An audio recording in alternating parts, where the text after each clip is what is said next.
What's going on, guys? I got a question here from Abtcon4, and they ask, what's the difference between using your strength and being spazzy? So let's get into it.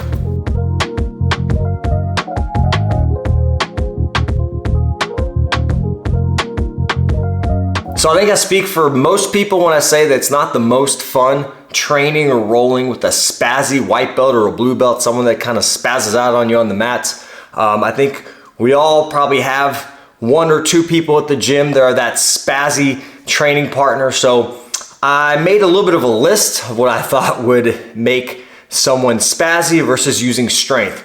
And strength is a great asset in jiu-jitsu, just like a lot of other assets like mobility, flexibility, athleticism. So strength is something you should definitely use in your training, but how you use your strength is something we'll talk about as well. And I might distinguish a little bit about what spazziness versus using strength is. So number one, I think that when you roll with someone that's spazzy, you notice more of erratic movements, kind of jerky movements all over the mat, maybe when they grip or they move around or they change positions, versus someone that uses control is more of like they have a more focused grip or more focused positional control where they're not, it's not jerky, it's more of a controlled manner of where they hold a position or apply some strength or apply some pressure. It's not erratic and kind of almost like there's no rhythm or no rhyme or reason to it, right? So someone spazzy might move in just these erratic ways, and more of someone that uses strength is going to move more in a controlled manner.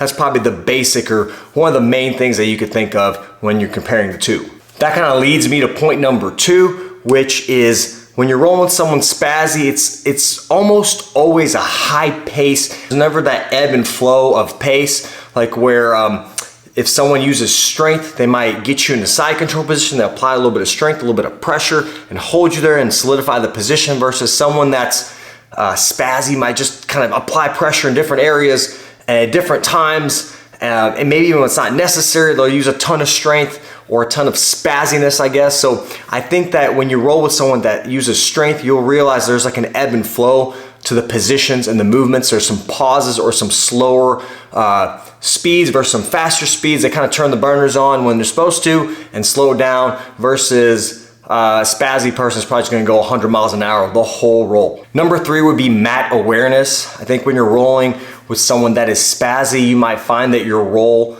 ends up all over the mat. You're running into people. You're not really aware of your spacing on the mats. And again, the opposite goes for a strength, more of a strength-based opponent. Again, you may move around the mats, but you're gonna have more positional awareness.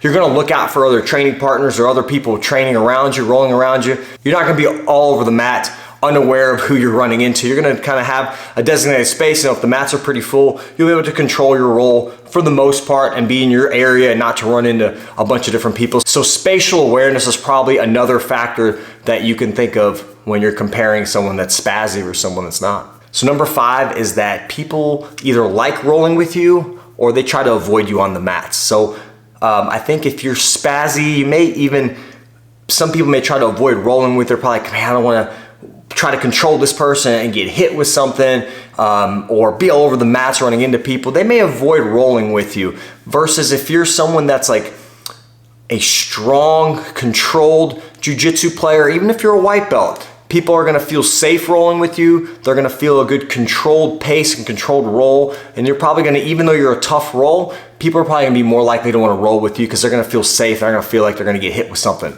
So I think that if you feel like people are kind of avoiding training with you, you might be the spazzy training partner at the gym. Again, I think we were all spazzy when we first started. We're all flailing around and just trying to figure it out. One piece of advice I would say is just slow down a little bit and focus on developing your technique. If you're a newer belt, don't worry about just winning every roll. Worry about positional control. Worry about surviving initially. Don't worry about trying to tap everybody out. I think obviously we all want to win. We want to do well. We want to submit our training partner or opponent. So keeping your training partner safe is probably, priority, so you can get better together and learn from each other, and you have, people that you can train with. So if you have some ideas, if there's maybe something I missed, I'm sure there's a bunch of other stuff out there.